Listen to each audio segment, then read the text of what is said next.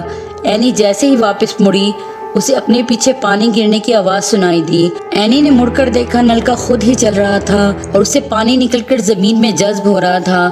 اس کی آنکھیں خوف سے پھٹ گئی۔ یہ کیسے ہو سکتا ہے؟ اس نے ماہم کو آواز دینی چاہی، مگر آواز جیسے حلق میں ہی کہیں دب کر رہ گئی۔ وہ بھاگنے کے لیے مڑی تو بیری کی شاخوں میں الجھ گئی۔ اس کے دونوں پاؤں بیری کی شاخوں میں پھنس گئے تھے۔ وہ انہیں ہٹانے کے لیے جیسے ہی جھکی، کسی نے اسے زور سے دھکا دیا۔ وہ صحن میں بنے ایک گڑھے میں گر گئی جو بیری کے پتوں سے ڈھکا ہوا تھا۔ اس نے چلا کر ماہم کو آواز دینی چاہی، مگر اس کی آواز گڑھے کی گہرائی میں دب گئی اور گڑھا دوبارہ مٹی اور پتوں سے بھر گیا۔ کھڑکیوں سے اندر جھانکتی ماہم کو اپنے پیچھے آہٹ سی محسوس ہوئی تو اس نے مڑ کر دیکھا۔ اینی اسے کہیں نظر نہیں آ رہی تھی۔ وہ گھبرا کر اسے ڈھونڈنے لگی۔ اینی کہاں جا سکتی ہے؟ کہیں وہ ڈر کر واپس تو نہیں چلی گئی؟ اس نے سوچا، مگر اس کا دل کہہ رہا تھا کہ اینی یہیں کہیں ہے۔ وہ اینی کو زور زور سے آوازیں دینے لگی اور پھر تھک کر باہر آ گئی۔ جیسے ہی وہ اس گھر سے باہر نکلی، اس کے پیچھے گھر کا دروازہ پوری قوت سے بند ہوا۔ اس نے بند دروازے کو دھکیلا، زور زور سے بجایا، مگر وہ اندر سے بند تھا۔ کتنی دیر وہ اس دروازے کے باہر کھڑی روتی رہی۔ اس کا ذہن اس صورتحال کو سمجھنے سے قاصر تھا۔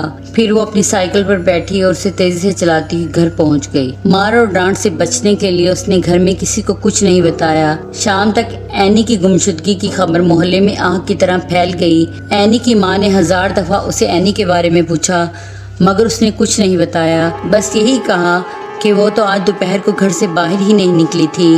اینی کو تو اس نے صبح دیکھا تھا۔ سب لوگ اسے ڈھونڈ کر تھک چکے تھے۔ سمجھ نہیں آ رہا تھا کہ اسے زمین نگل گئی تھی یا آسمان کھا گیا، اور یہ بات سچ ہی تھی کہ اسے اس گھر کا اسیب اپنے اندر نگل چکا تھا۔ بیری کی شاخیں پہلے سے زیادہ بیروں سے لدی تھی، بیر جن کا رنگ پہلے سے زیادہ سرخی مائل تھا۔ اب کی بار ان کی آبیاری کسی انسان کے لہو سے ہوئی تھی۔ دن مہینوں میں بدلے اور مہینے سالوں میں ڈھلے۔ نہ اینی کو ملنا تھا اور نہ ہی وہ کبھی ملی۔ اس کی نانی اسی غم میں دنیا چھوڑ کر چلی گئی اور ماں پاگلوں کی طرح گلیوں میں بلائی پھرتی۔ اکثر وہ ماہم کے گھر آ جاتی، اس کی آنکھیں غصے سے بھری ہوتی۔ وہ ماہم کو پکڑ کر جھنجھوڑ ڈالتی اور بس یہی کہتی جاتی، اسے وہاں اکیلا کیوں چھوڑا، اسے وہاں اکیلا کیوں چھوڑا۔ ماہم خوف سے لرز جاتی۔ اب وہ اکثر سہمی اور ڈری رہتی۔ اس کی ساری شرارتیں دم توڑ چکی تھی۔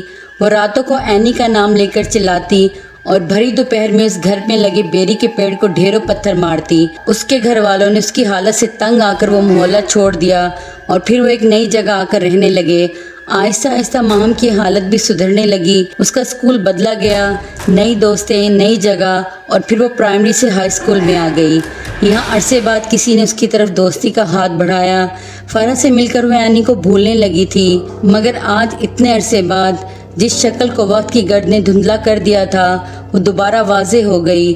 اس نے تھک کر اپنا سر تکیے پر رکھ دیا۔ وہ اینی کو کھو چکی تھی، مگر فرح کو کچھ نہیں ہونے دے گی۔ اس نے خود سے عہد کیا۔ صبح وہ گھر سے اسکول کا کہہ کر نکلی اور اپنے پرانے محلے کی طرف چل دی۔ پہلے وہ اینی کے گھر گئی۔ اس کے گھر کا دروازہ کھلا تھا۔ آج کتنے عرصے بعد اس نے یہ چوکھٹ پار کی تھی۔ سامنے صحن میں ایک جھلنگا سی چارپائی پر اینی کی ماں لیٹی تھی۔ شاید وہ سو رہی تھی۔ ماہم نے جھک کر انہیں اٹھانا چاہا، تبھی یکدم انہوں نے اپنی آنکھیں کھول کر اسے دیکھا۔ ماہم ڈر کر پیچھے ہوئی۔ مجھے پتا تھا تم ایک دن ضرور آؤ گی، اینی نے بلایا ہے نا تمہیں؟ وہ اپنے سفید بالوں والے سر کو ہلاتے ہوئے بول رہی تھی۔ ان کا لہجہ پراسرار تھا۔ پھر وہ اس کے قریب آئی اور آہستگی سے اسے بتانے لگی کہ اینی یہاں روز ان سے ملنے آتی ہے اور آج رات ہی وہ انہیں بتا کر گئی ہے کہ ماہم اس سے ملنے ضرور آئے گی۔ اینی بے حد خوش تھی اور اس کے لیے ڈھیر سارے بیر بھی لائی تھی۔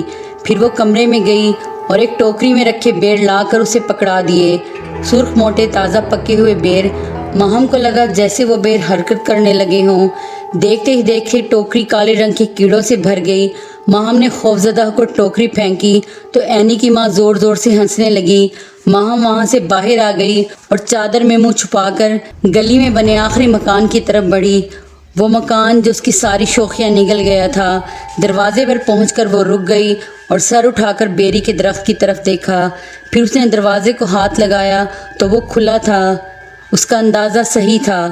اس نے جو غلطی کی تھی اس کی سزا بھگتنے کے لیے وہ تیار تھی۔ وہ معصوم فرح کو اینی کے انتقام کا نشانہ نہیں بننے دے گی۔ وہ پرعزم سی اس گھر میں داخل ہو گئی۔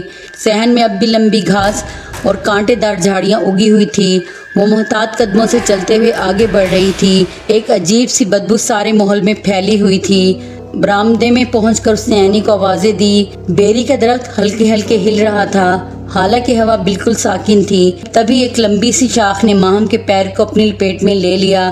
کوئی پرندہ زور سے چلایا تو ماہم نے چونک کر ارد گرد دیکھا، وہاں اس کے علاوہ کوئی نہ تھا۔ پھر اس کی نظر اپنے پاؤں پر پڑی، شاخ جیسے زنجیر کی طرح اس سے لپٹی تھی۔ پھر اس شاخ نے زور سے اسے اپنی طرف کھینچنا شروع کیا۔ وہ کانٹے دار جھاڑیوں پر گھسیٹتی ہوئی صحن میں چلی گئی۔ وہ اینی کو آوازیں دے رہی تھی، اس سے معافی مانگ رہی تھی۔ وہ جرم جسے اس نے سب سے چھپایا تھا چلا چلا کر بتا رہی تھی۔ وہ شرمسار تھی، سراپا التجا تھی۔ اس کا وجود کانٹوں پر گھسیٹنے سے لہو لہان ہو رہا تھا۔ اور پھر اس کی آنکھوں نے ناقابل یقین منظر دیکھا۔ صحن کے ایک کونے میں اینی کھڑی تھی، شاخوں سے الجھتی، کانٹوں میں گرتی پڑتی وہاں پہنچی، مگر وہاں کوئی نہ تھا۔ ماہم! تبھی اسے اپنے پیچھے اینی کی آواز سنائی دی۔ اس سے پہلے کہ وہ مڑ کر دیکھتی، دو ہاتھوں نے اسے گڑھے کے اندر کھینچ لیا۔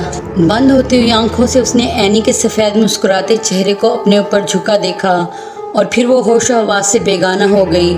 دوبارہ اس کی آنکھ ہاسپٹل کے بستر پر کھلی۔ اسے 24 گھنٹے بعد ہوش آیا تھا۔ تو کیا اینی نے اسے معاف کر دیا تھا؟ اس کی آنکھوں سے بے اختیار آنسو نکل گئے۔ وہ اپنے کیے پر شرمندہ تھی۔ اینی کی معافی نے اسے ساری زندگی کے لیے پچھتاوے کی آگ میں دھکیل دیا تھا، کیونکہ سب سے اچھا انتقام معاف کرنا ہی تو ہے۔ اگر آپ کو میری کہانی پسند آئی ہو تو پلیز میرے چینل کو سبسکرائب کریں، ہمارے ساتھ جڑے رہیں۔ شکریہ۔